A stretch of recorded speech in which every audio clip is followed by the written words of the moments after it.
Sejam bem-vindos e bem-vindas a mais uma edição do podcast Outras Conversas.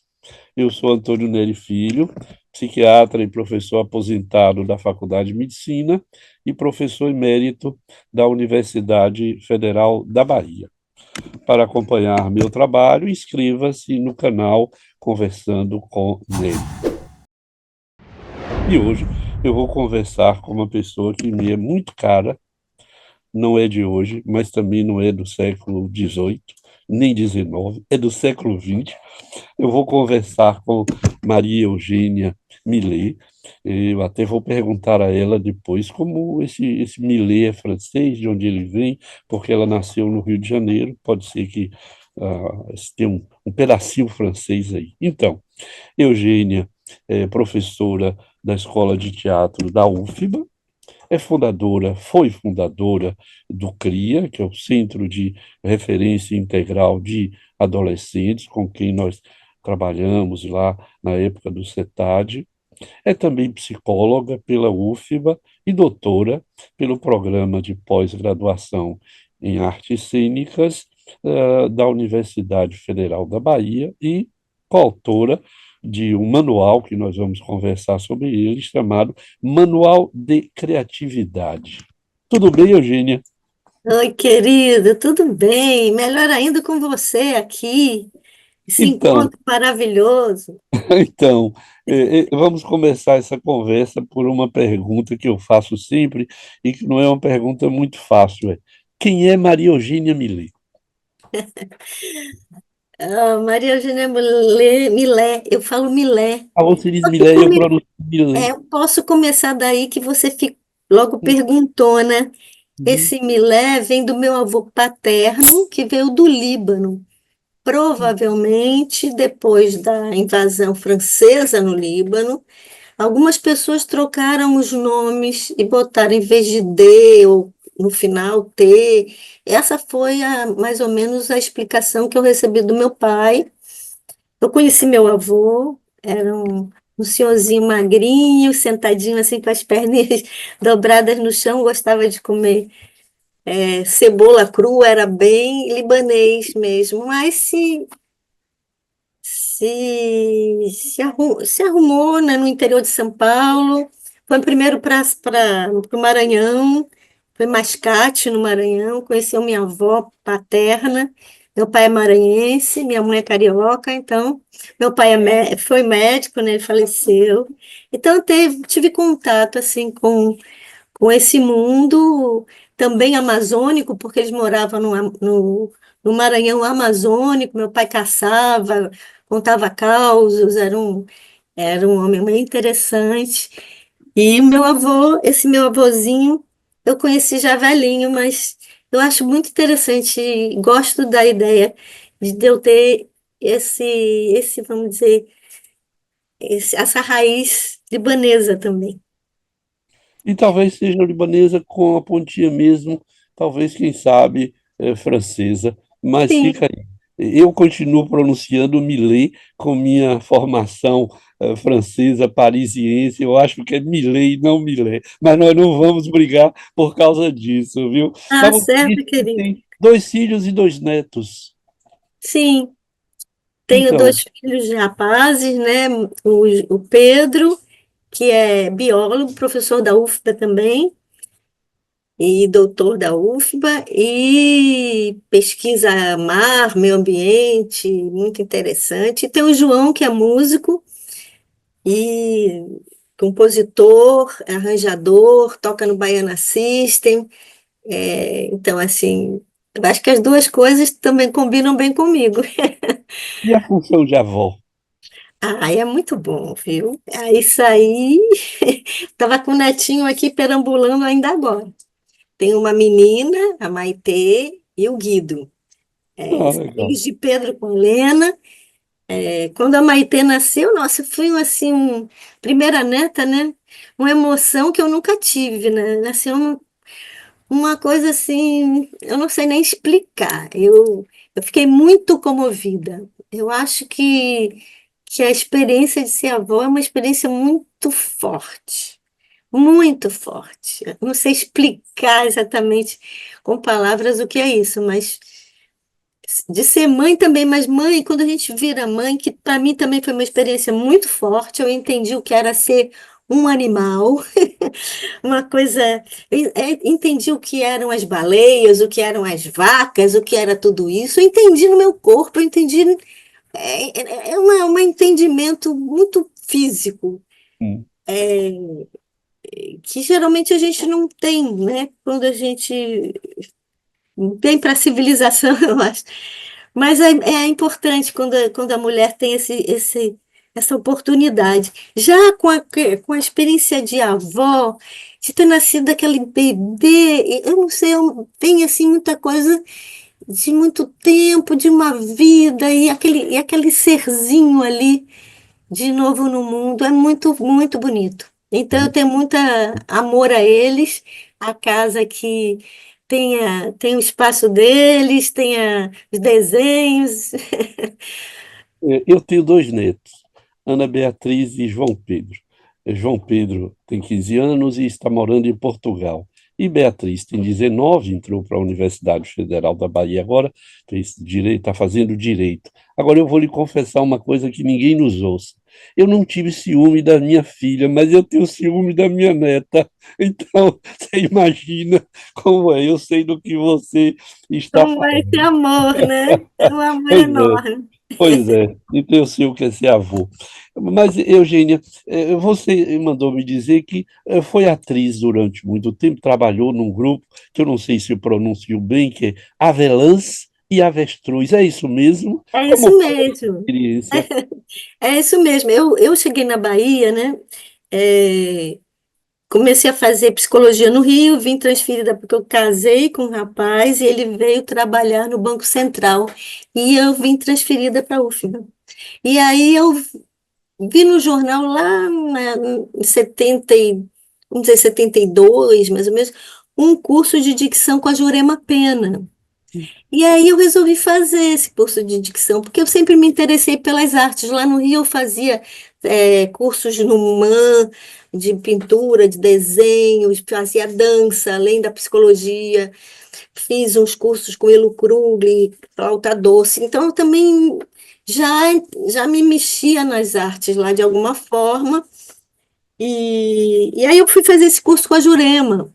E a Jurema me chamou logo para fazer uma peça infantil dela, no Teatro Gamboa naquela época. E aí eu conheci o Márcio Meirelles, né, com quem eu vivi e tive meus dois filhos.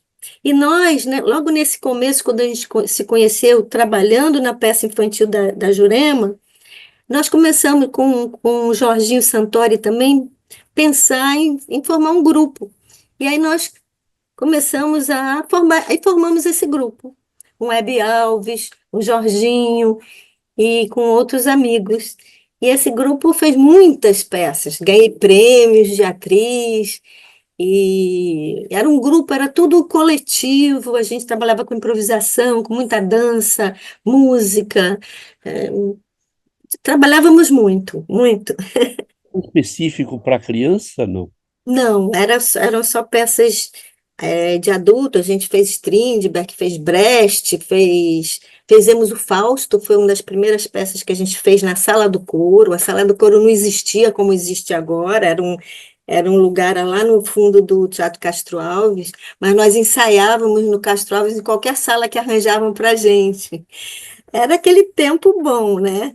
Assim, que a gente entrava nos shows. Era um tempo, a década de 70 aqui na Bahia era uma década muito interessante. E nós tinha aquela sala lá com opção de pedaço de pau e tudo, e a direção do Teatro Castro Alves falou: se vocês arrumarem a sala do coro, vocês podem usar a sala do ouro. Então, nosso grupo pintou a sala do coro, eles botaram uns tabuados e começou a ser um teatro, vamos dizer, alternativo, que a pessoa entrava pelo fundo. Então, nós estreamos essa sala com Fausto e daí fizemos muitas peças. Depois de meus filhos, depois de um tempo, passou bastante tempo, quando eu já tinha os meus filhos, eu fiz Lulu depois de muito tempo sem fazer teatro, eu fiz Lulu no ICBA. uma montagem também dirigida por Márcio, e o Wedekind foi muito bonito também, foi muito bom. E isso durou 16 anos. Depois desses 16 anos, você passa para quê? Porque você vai entrar depois na universidade, vai criar o CRIA, meio tô, assim, no pleonástico, criar o CRIA, e vai fazer muitas outras coisas que a gente vai ver. Mas quando você sai desse período, você entra na universidade? É assim? Bem, nesse período do teatro, eu fazia universidade, fazia faculdade de teatro, né? E depois que fiz meus primeiros estágios em psicologia clínica, tivemos um consultório, eu, minhas amigas e amigos, na Graça, atendia, fiz formação em psicanálise com Maria Luísa Ocampo, e comecei a trabalhar com criança, com crianças. Quer dizer, ou seja, era tudo ao mesmo tempo, era teatro de noite, era os estágios, o estudo da psicanálise e o consultório. Depois eu vi, o grupo de teatro ficou muito intenso, a gente começou a viajar pelo Brasil, e aí eu achei que não ia dar para conciliar o meu consultório, atender as pessoas, os adolescentes, e viajando com turnês pelo Brasil. Eu achei que não ia dar certo. Achei que melhor me dedicar ao teatro. Então, eu fiquei mais voltada para o teatro, mas sempre fazendo formação de professores. Aí eu que escrevi aquele livro com Paulo Dourado, que foi um primeiro momento, foi um chamado da escola do SESI, da SESI, lá do Retiro, que eles têm um trabalho com professoras de educação infantil. Então, nós ficamos um ano com essas professoras e, através desse trabalho de imersão lá com as professoras, escrevemos esse livro. E aí, a partir desse livro, muitas formações de professoras começaram a acontecer, me chamavam para formação de O professores livro da é rede um manual de estadual, criatividade. manual de criatividade. Eu posso pegar aqui daqui a pouco para mostrar. Está aqui atrás a capa, vou mostrar a capa para você. Ele gera uma série de. Você podia falar um pouco desse livro? Ele me parece que gera muita coisa a partir desse escrito. Sim, esse livro, como ele foi gerado a partir de um contato bem, bem interessante com essas professoras. Então, elas pediram um material. É porque o trabalho com elas era prático, era de dança com Conceição, da Escola de Dança com Paulo Dourado Música, eu com teatro e artes plásticas. Então, quando começamos a fazer uma apostila para essas professoras, eu e Paulo Dourado, a gente começou a inventar atividades também novas. Então, e aí virou um livro. Esse livro foi publicado pela Secretaria de Educação do Estado, foi distribuído para as professoras. Então, a partir disso, eu fiz formação para as professoras do Estado. E até hoje a gente já fez 4 edições desse livro. A Fundação Cultural lançou, então já tem 4 edições. E aí, os meus alunos da escola de teatro usam bastante. Depois de um tempo, não teve mais edição nenhuma, mas eles tiram xerox, você fica aquele negócio. Eu acho ótimo. Então, é um livro prático, tem uma metodologia específica de como trabalhar essas fases do trabalho em grupo, é uma proposta sempre grupal de trabalho de teatro, dança, música e artes visuais. É daí que vai se consolidar essa arte-educação que você faz? Eu acho que foi aí, a partir desse trabalho com essas professoras, e ao mesmo tempo, o Teatro Castro Alves me convidou para fazer umas oficinas com adolescentes. E eu comecei a fazer oficinas com adolescentes, porque como a gente ficou em muito contato com o Castro Alves, com as nossas peças de teatro, e eu era psicóloga, e né, circulava também na questão das artes visuais. Tinha feito uma exposição de desenhos com 2 amigos no ICBA, na década de 70. Então, eles me chamaram para dar oficinas de teatro lá, no Teatro Castro Alves. Então, foi tudo meio paralelo. Então, essa questão do grupo de teatro, das oficinas para adolescentes, desse trabalho com as professoras. E aí Isso vai se desenvolvendo. vai se desenvolvendo, eu vou tomando um gosto pela educação muito grande, me envolvendo com a educação pública, porque eu sempre estudei em escola pública no Rio de Janeiro, uma escola pequenininha. é, eu tenho muitas lembranças disso, sempre estudei em escola pública, no ginásio, na Federal do Rio, na Federal daqui. Então, eu tenho muito envolvimento com essa proposição de envolver com o ensino, com a pesquisa, e principalmente com essa galera toda que vai chegando, né? Nós temos uma universidade muito bonita, e de gente negra que vai chegando com uma experiência muito grande, de vida, e aí eu me interesso muito por isso, porque eu vim para a Bahia porque eu quis vir morar aqui, né? Eu vim para passar umas férias quando eu passei na universidade no Rio. E quando a gente vinha para a Bahia, quando passava na universidade, a gente vinha de carona, a gente vinha de ônibus, sei lá, né? E quando eu pisei aqui nessa terra, já era perto do carnaval, eu fiquei enlouquecida, né? Fiquei enlouquecida com isso aqui. E aí eu voltei para o Rio, fui para Pernambuco, depois com esse grupo de amigas e amigos que passamos juntos na universidade. Quando eu voltei para o Rio, toquei a campainha da minha casa lá no Andaraí, no Rio de Janeiro. Meu pai abriu a porta e falou: Que isso? Você está muito magra. Eu falei: Mas eu vou morar na Bahia. Ele deu risada. E depois de um tempo, eu vim morar na Bahia de verdade. Mas aí já divertia. Quem vem à Bahia fica difícil de voltar. Você sabe. Fica, fica. Eugênia, durante o tempo que eu trabalhei no CETAD, e nós trabalhamos, durante algum tempo, nós estivemos, eu diria, próximo pelos interesses com adolescente, né? Nós lá no CETAD, com Luiz Alberto Tavares, trabalhando com adolescentes que transgrediram a lei ou que usavam drogas, você trabalhando com adolescente numa outra dimensão, mas eu sempre tive a impressão de estar trabalhando com uma artista, nunca com uma psicóloga, mas uma artista que sabia da psicologia, porque isso fazia uma diferença enorme.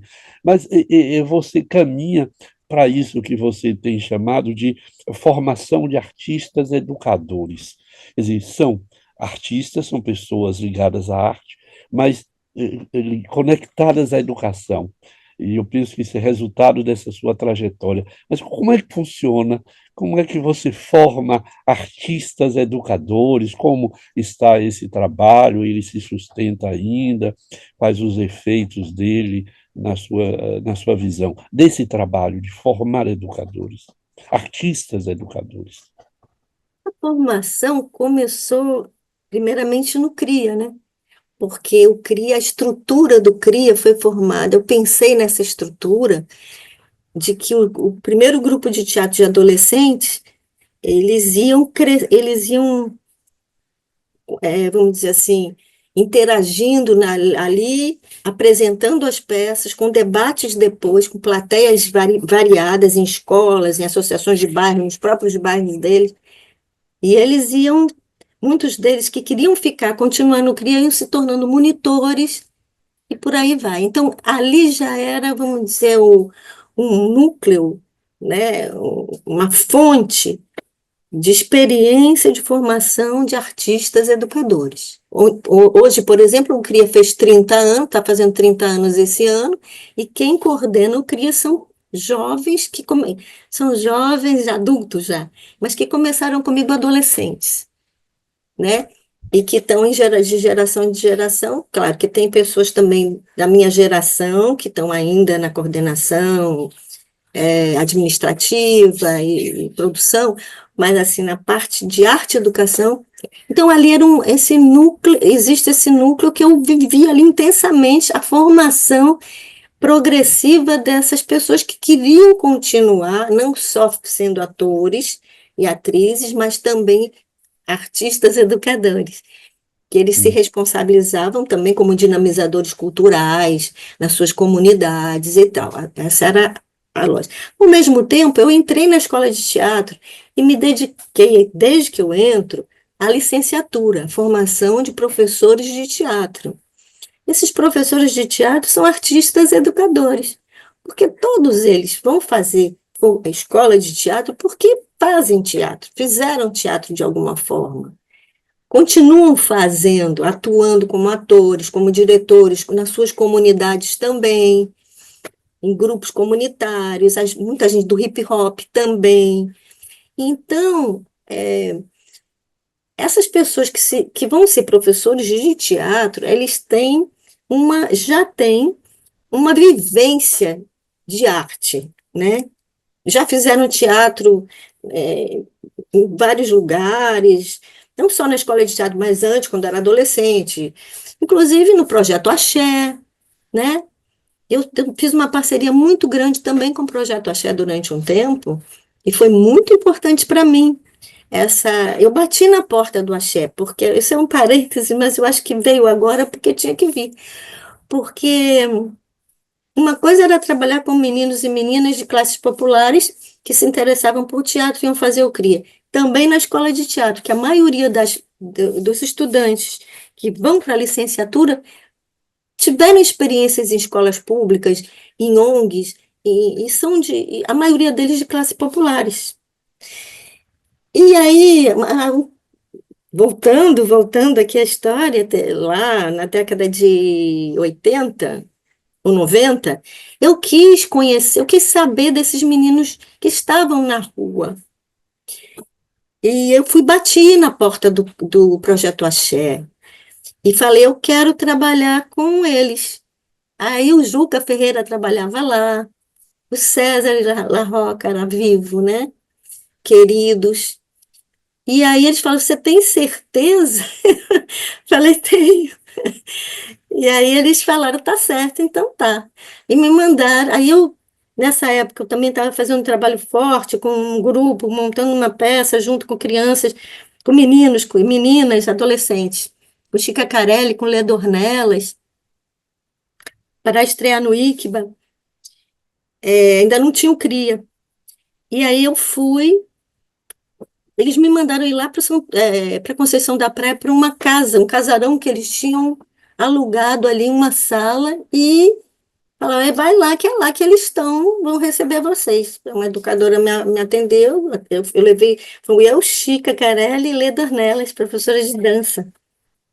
E aí eles estavam os galalaus, os rapazes, ali, sabe, naquela fase ainda de paquera pedagógica, aquela coisa.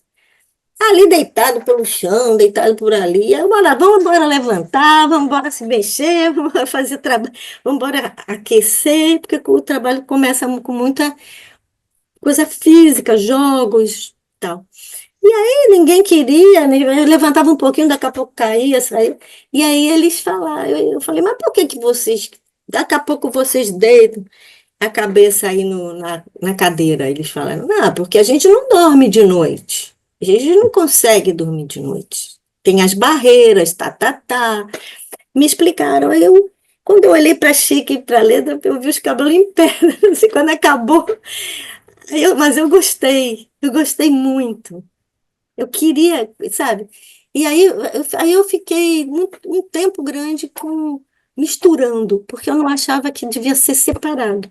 E alguns meninos e meninas, principalmente meninos, que queriam entrar nesse grupo de teatro que misturado, que eu fazia no Teatro Castro Alves, isso na época, eles entravam.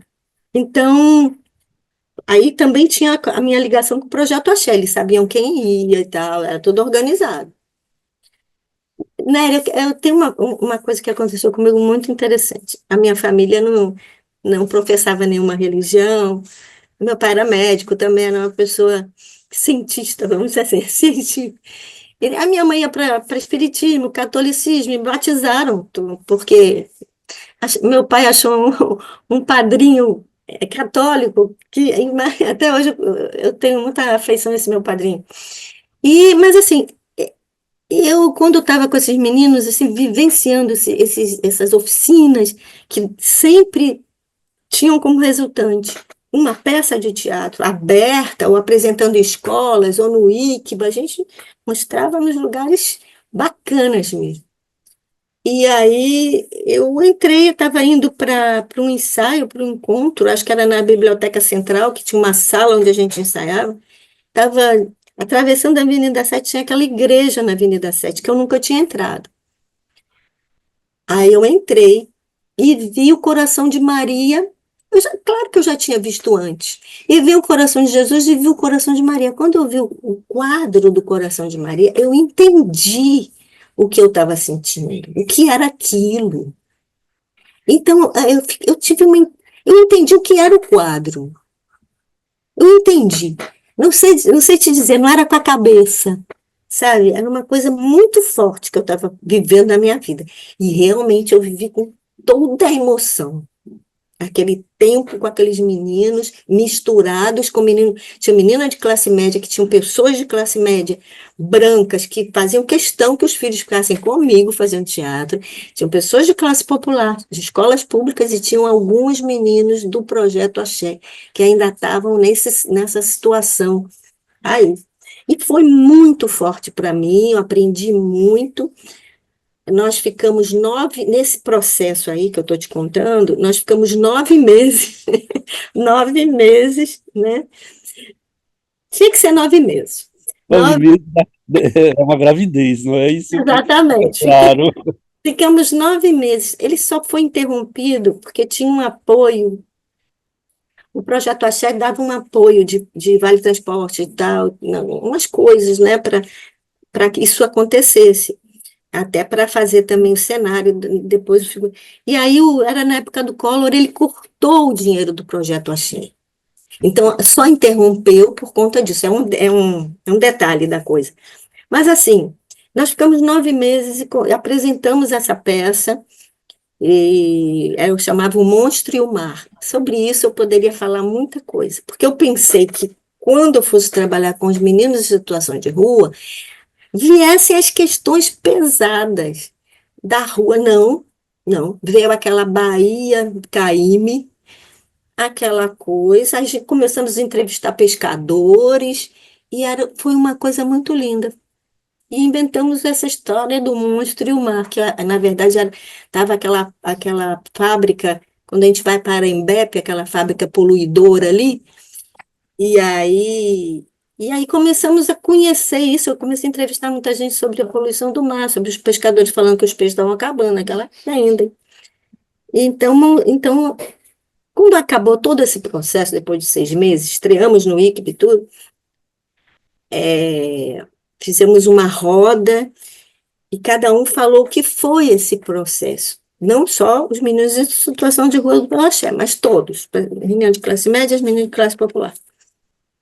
E o menino que não conseguiu dizer o que ele estava sentindo, ele entrou na roda e começou a dançar. Era a forma dele agradecer. Era uma coisa mais linda, mais forte. Nesse dia,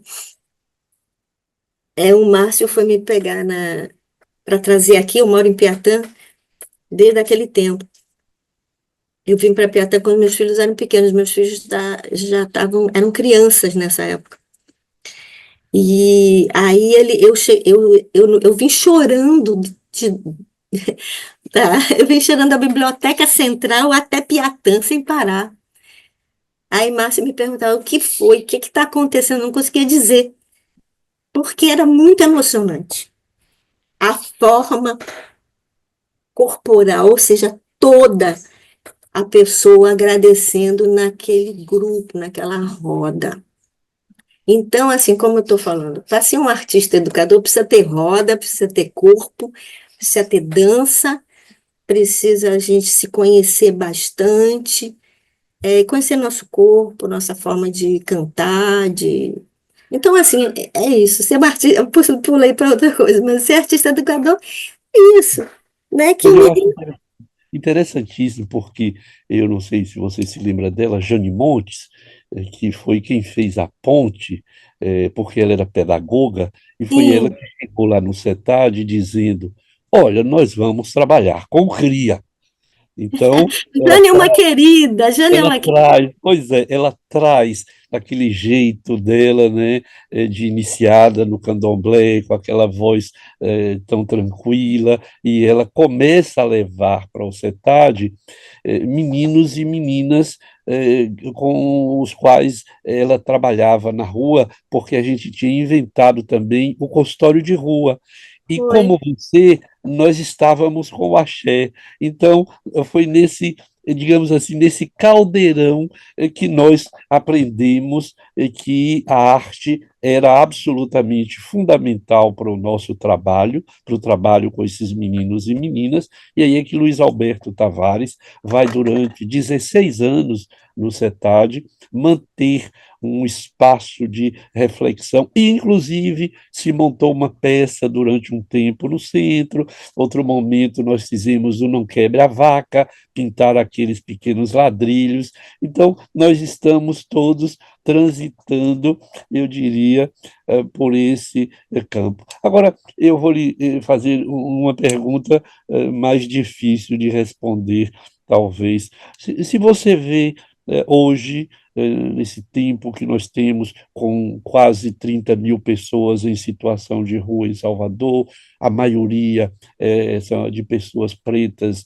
periféricas e pobres. Se você tem visto a arte sendo utilizada nessas diversas propostas, eu não diria de cuidado, mas de tratamento, porque eu faço uma diferença entre tratamento e cuidado. Eu acho que tratamento é internação e remédio. Cuidado é chegar junto, é reconhecer, é trabalhar com o outro, como você nos apresenta e a arte nos apresenta. Você acha que isso tem sido mantido, esse trabalho que você criou no CRIA e que o Axé sustentou e que nós temos visto hoje algumas políticas públicas serem desenvolvidas? Eu sei de experiências interessantes comunitárias. Eu não posso te dizer agora os nomes desses grupos, mas existem experiências comunitárias, tanto no subúrbio como nesses bairros, que começaram justamente com jovens daquele tempo que viraram artistas educadores e estão ali, que continuam morando nesses bairros populares, não só de teatro, como de música, de filarmônicas, de várias coisas. Agora, eu acho que poderia ser mais visibilizado, mais apoiado, né? Com certeza. Eu acho que a cidade merece aprender também com essas pessoas, aprender com essas pessoas e fazer a cidade mais digna, né? Nós precisamos disso. Está muito difícil, né? Porque também nas comunidades os meninos sofrem muitas violências, inclusive da polícia. E temos histórias no CRIA mesmo, desde o CRIA, muito pesadas com relação a isso. Então, por exemplo, aquele movimento de intercâmbio artístico-cultural pela cidadania, o MIAC, começou, quer dizer, eu resolvi batalhar por isso, porque um dos meninos foi em pânico por conta de violência policial. Um dos meninos que era do CRIA, que foi do Axé, depois passou a ser do CRIA, e fez o Hamlet comigo. Ele, no meio dessa história toda, chegou. O Instituto Goethe me convidou para trabalhar com um diretor alemão, que era casado com uma brasileira, e que sabia falar português. E aí nós montamos o Hamlet das ruas, Straßenhamlet. E aí, então, isso tudo, esse jovem que começou comigo, ainda no Axé, ainda nessa passagem que eu contei, ele é meu amigo até hoje. Já é um homem, já tem filho, já o filho é grande. E ele E ele é um artista. Ele fez o Hamlet. Nós viajamos para a Alemanha, fizemos em 13 cidades alemãs os traços em Hamlet, falado em alemão, falado em português. E ele era a pessoa mais, vamos dizer assim, mais capaz de estar com um grupo, de juntar as pessoas, com todos os problemas que nós passamos, com 16 adolescentes viajando juntos na Alemanha, sem falar alemão. Mas assim, foi e ele é uma impressionante, impressionante. Então, essas pessoas merecem tudo isso que a gente está falando. Merecem, sabe? A inteligência, a capacidade de, inclusive a inteligência aprendida na dificuldade, né? Um com o outro. Tem muita coisa para contar aí dessas, dessas coisas, né? Como é que você acha que a gente podia, nesse tempo que estamos vivendo, levar essa arte e educação mais para as ruas? Porque tem gente nas ruas, né? Você vai à Piedade, você vai à Barra, você vai ali na Cidade Baixa, você vai, por exemplo, na Ribeira, tá cheio, Itapuã, tá cheio de gente na rua. E eu fico pensando, mas é uma pergunta que eu lhe faço, como é que você acha que a gente poderia levar essa arte e educação para a rua? Existem técnicas de teatro de rua, né? Pessoas que são especializadas em trabalhar o teatro de rua. Agora, assim, quando você me falou, eu imaginei já, assim, a coisa acontecendo na rua, em Itapuã, moro aqui perto de Itapuã, Piedade, Cidade Baixa. Acontece que na rua, mu- me veio na cabeça assim, não dá para a gente depois ter uma conversa, porque a conversa depois é muito importante. Todas as peças que eu já fiz com adolescentes, no final tem uma conversa. Mesmo antes do projeto Axé, lá no começo, quando eu comecei a trabalhar com adolescentes, a gente apresentava e tinha uma conversa enorme com uma plateia de adolescentes, no Severino Vieira, não sei aonde, em vários lugares. A rua é um lugar onde muita gente passa, onde muita gente não para, e alguma coisa vai ficar ali na cabeça dela, né? Vai ficar uma imagem, vai ficar uma mensagem, isso é importante. Mas também tem que ter um lugar onde algumas pessoas que ficaram com isso na cabeça, inquietas, possam pensar, olha só, esse menino, essa menina. Então, eu acho que eu acho que é interessante também que essas experiências comunitárias possam ter um espaço para apresentar suas peças e falar dessa experiência comunitária, falar do que é morar nesses lugares, entendeu? Para as pessoas que não são desse lugar, do Rio Vermelho, da Barra, da Graça, é, de todos esses lugares, possa saber. Eu acho também que por exemplo, a escola pública e a escola particular é uma separação gigante, né? É, nas escolas, os meus alunos da licenciatura fazem estágios nas escolas públicas de menino pequeno, de menino maior, e a gente sabe o que é aquele negócio todo dentro da escola pública, né? É uma experiência também muito importante, que exista teatro dentro da escola pública, porque dali surgem grupos comunitários também, eles vão continuar muitas vezes. Então, assim, é uma questão para se pensar. Faz um ano, eu estou trabalhando com um grupo de psicanalistas, são 12, e que eu chamo de psicanálise na rua. Nós estamos trabalhando com as mulheres mães do Calabar, que sofrem muito a perda de filhos, maridos, pela violência, pelas mortes violentas, pela polícia, pelo tráfico. E eu tenho pensado muito, e essa foi uma das razões que eu estava muito desejoso de conversar com você, que é um artista que eu admiro e sei do trabalho. Tem uma outra colega também, Cristina Leifert, que conversamos até aqui sobre uma peça que ela fez, ela tem trabalhado sobre o luto. Eu Mas conheço a eu Cristina. tenho pensado em como levar a arte para o trabalho com esses psicanalistas na rua. Nós temos os pontos de cidadania e atualmente nós temos uma casa que chama Casa Pipema, e um francês e uma antropóloga, Cris Barra, é seu nome, no Apipema, uma casa linda, se você for lá, você vai se apaixonar. Uma casa toda branca, maravilhosa, com um espaço excelente para trabalhar. E nós trabalhamos lá todo sábado pela manhã. E eu tenho pensado como levar a arte para se associar à psicanálise na rua. Então, meu sonho atualmente, é isso que eu queria contaminar você, era de trazer a arte para se associar a essa psicanálise na rua, que é alguma coisa muito difícil de ser feita, porque os psicanalistas não gostam da rua.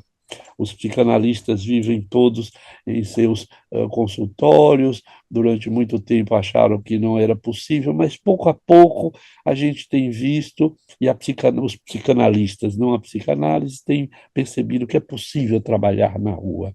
E é possível, Eugênia, conversar na rua, é possível ouvir as pessoas na rua.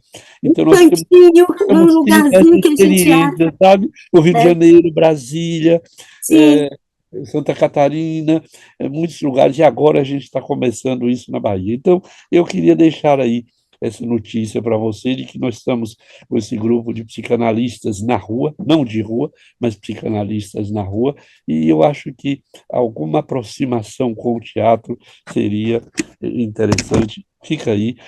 Como nós estamos trabalhando muito para restaurar a igrejinha do Rio Vermelho, a igrejinha de Santana, Linda, linda. nosso sonho é que nós possamos levar a psicanálise para a igrejinha, para a Praça do Rio Vermelho, e, quem sabe, trazer o teatro, a arte e a educação para trabalhar conosco na igrejinha do Rio Vermelho e com a psicanálise associada. Então, fica aí, talvez, esse caldeirãozinho para a gente colocar esses ingredientes dentro. Pense nisso. Agora, eu queria lhe perguntar uma outra coisa.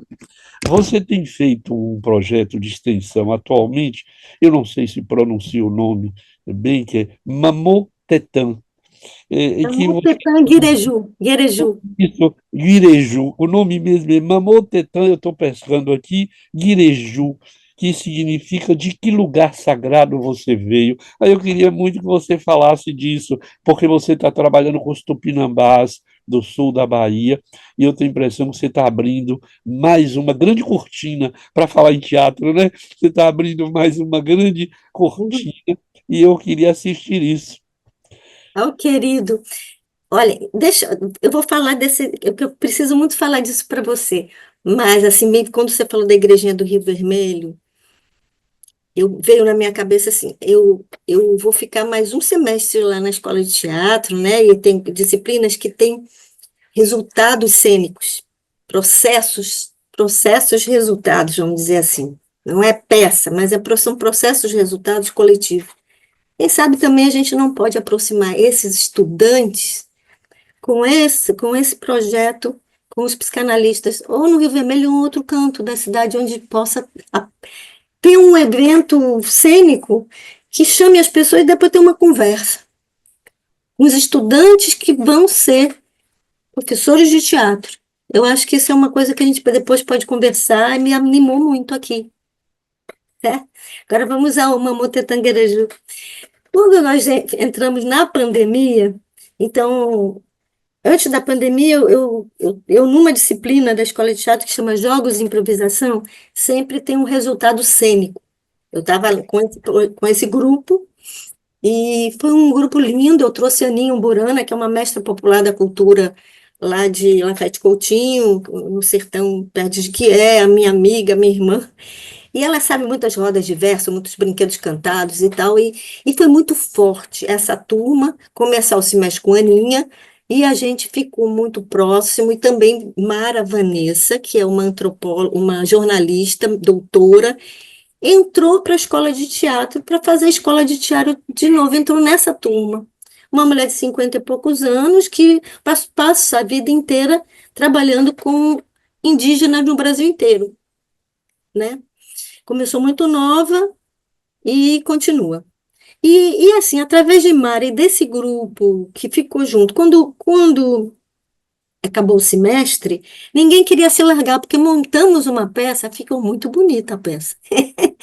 E apresentamos ali mesmo, na escola de teatro não, no PAF 5 de Ondina, onde tem uma sala onde tem iluminação e tudo.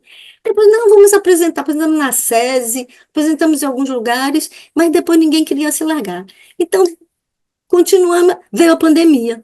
Quando veio a pandemia, vamos fazer o quê se a gente não queria se largar? Vamos nos encontrar online toda terça-feira de noite para conversar.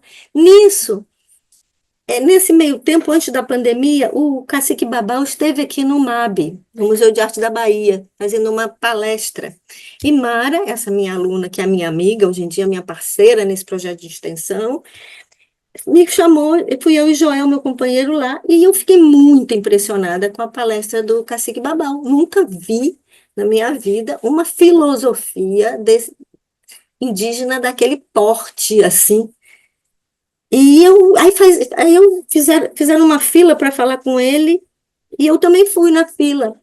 Aí quando eu olhei para ele, ele falou assim, falei, eu estou muito impressionada com tudo que você falou, com toda essa história da retomada das terras dos Tupinambá, né?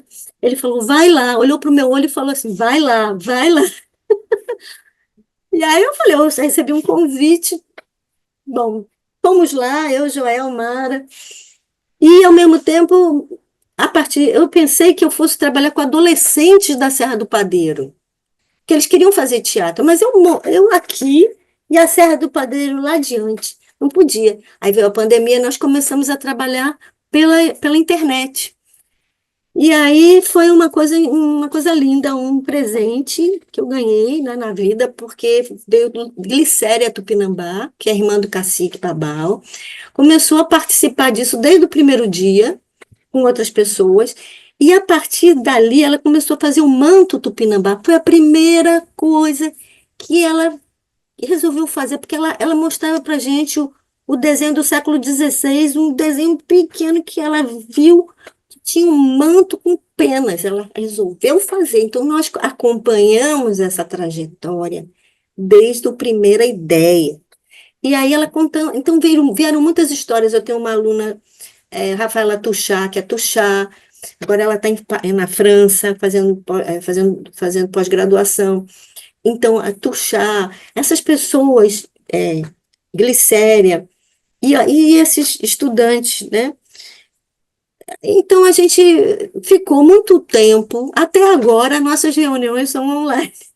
Então, o que que a gente fez? Não podia fazer teatro. Vamos fazer o quê? Podcast. Então, até hoje, a gente tem reuniões semanais, a gente grava essas reuniões, que você está fazendo aqui. A conversa é solta, a maioria das vezes foi com Glicéria junto, e Tuxá e outras pessoas, todo mundo tem sua história, tem sua coisa para falar. Depois a gente tem um diário, esse diário é também online, a gente tem acesso a esse diário. É o Diário Riachim, a gente chama de Diário Riachim, então nós escrevemos o que foi qual foram as ressonâncias que esse encontro online teve na gente. Então nós escrevemos dia tal de tal, aí pá, uma cor, aí vem outros. Então nós temos vamos dizer assim, textos de, desses encontros todos. A partir dali, a gente vai construindo uma dramaturgia a partir desses textos, porque acaba que tem alguma coisa ali, um enredo, na verdade, são movimentos de busca, vamos dizer assim. Que, enfim, é isso.